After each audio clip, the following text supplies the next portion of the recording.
আসসালামু আলাইকুম রহমতুল্লাহ নাহমাদু ওয়া নাসাল্লি আলা রাসূলিল কারীম আম্মা বাদ।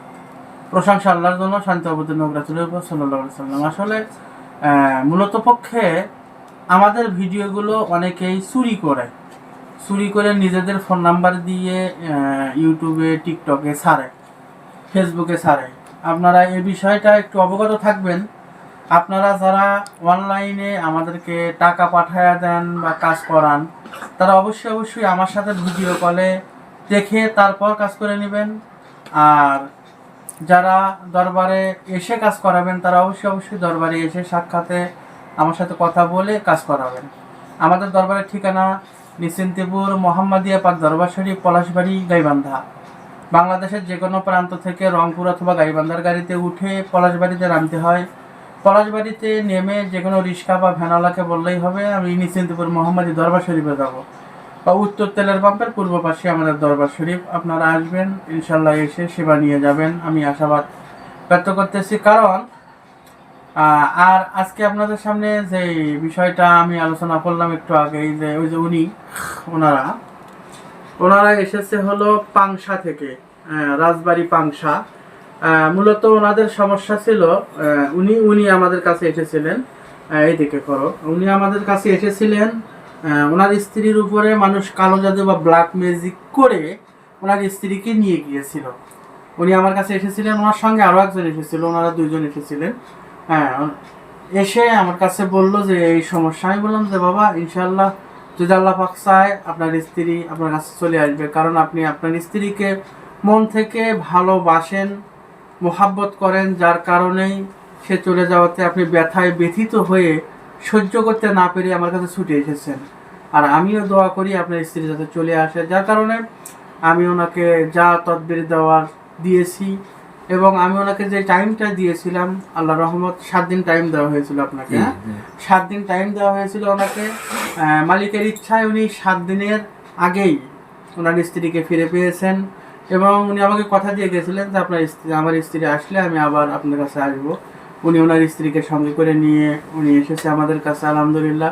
আর এই কাজগুলো সাক্ষাৎকার সবাই দিতে চায় না, সবাই এই ক্যামেরার সামনে আসতেও চায় না, এগুলো গোপন রাখতে চায়। ওয়াইফ চলে গেছিল আমার সাথে। ওয়াইফ কোনটা, যেটা আপনার পাশে বসে আছে ইনি নাকি? আছে, সে আমার ওয়াইফ। আচ্ছা, রাগারাগি করে চলে গেছিল। আসলে কি আপনি চলে গেছিলেন? আচ্ছা, রাগারাগি বলতে কি, মূলত পক্ষে ওনাকে কালো জাদু করা হয়েছিল। ওনার স্ত্রীকে বিচ্ছেদের কাজ করে মূলত নিয়ে যাওয়া হয়েছিল। উনি আমাকে কথা দিয়ে গিয়েছিলেন যে ওস্তাদ, আমার স্ত্রী যদি চলে আসে আমি আপনাকে বৌমাকে সঙ্গে করে নিয়ে আপনাকে মিষ্টি খাওয়া যাবো ইনশাল্লাহ। যার কারণে উনি এসেছেন। আর তারপরে ওনার স্ত্রীর উপরে কিছু জাদুটোনার সমস্যা বিদ্যমান ছিল, সেগুলো কেটে নেওয়ার জন্য এসেছিল। হ্যাঁ, কতদিনের ভিতরে চলে আসে? আপনার কাজ করার কতদিন? এক সপ্তাহের ভিতরে চলে আসছে। মানে এক সপ্তাহের ভিতরে চলে আসছে। এক সপ্তাহের ভিতরে যে কথা মা যে কথা দিছিল, আমরা যে কথা বলছিলাম, এক সপ্তাহের ভিতরে চলে আসছে ইনশাআল্লাহ। আচ্ছা, আপনার পরিচয়টা যদি দিতেন। আমার পরিচয়, আমার নাম মোহাম্মদ হিলাল। আচ্ছা, বাড়ি? আমার বাড়ি পাংশাতে। পাংশা? জি, ফরিদপুর পাংশা, রাজবাড়ি পাংশাতে। যাক, ইনশাআল্লাহ এখানে এসে ভালো। যদি ওনারা স্বামী স্ত্রী, ওনাদের সাথে আমরা আগে কথা বলে নিচ্ছি যে আপনারা সাক্ষাৎকার দিবেন কিনা। ওনারা বলছে হ্যাঁ আমরা রাজি আছি, সমস্যা নাই, নেন। যার কারণে ওনাদের সাক্ষাৎকারটা নেওয়া। তে সবকিছু করণেওয়ালা হলেন আল্লাহ, আমরা তো মাত্র ওসিলা। হ্যাঁ, আমাদের কাছে এরকম অসংখ্য রোগীদের ফোন নাম্বার আমাদের কাছে আছে, তাদের কাজ হয়েছে আলহামদুলিল্লাহ। আমরা যদি 100টা কাজ করি, তার মধ্যে 95টা কাজের রেজাল্ট আমরা 100% পাই। হয়তোবা 4-5টা কাজ মিস্টেক হয়, হ্যাঁ, তবে আল্লাহ রহমত ওই 4-5টা কাজ যদি আবার রিভিউ করে আমরা করি, তাহলে আল্লাহ রহমত সেগুলোরও রেজাল্ট আমাদের আসে। আসলে মনে রাখেন, ক্ষমতার মালিক আল্লাহ। এই জগতে ক্ষমতার মালিক আল্লাহ, আর কেউ নয়। ক্ষমতা আপনার ব্যক্তিগত যে ক্ষমতা, এই ক্ষমতা একদিন শেষ হয়ে যাবে।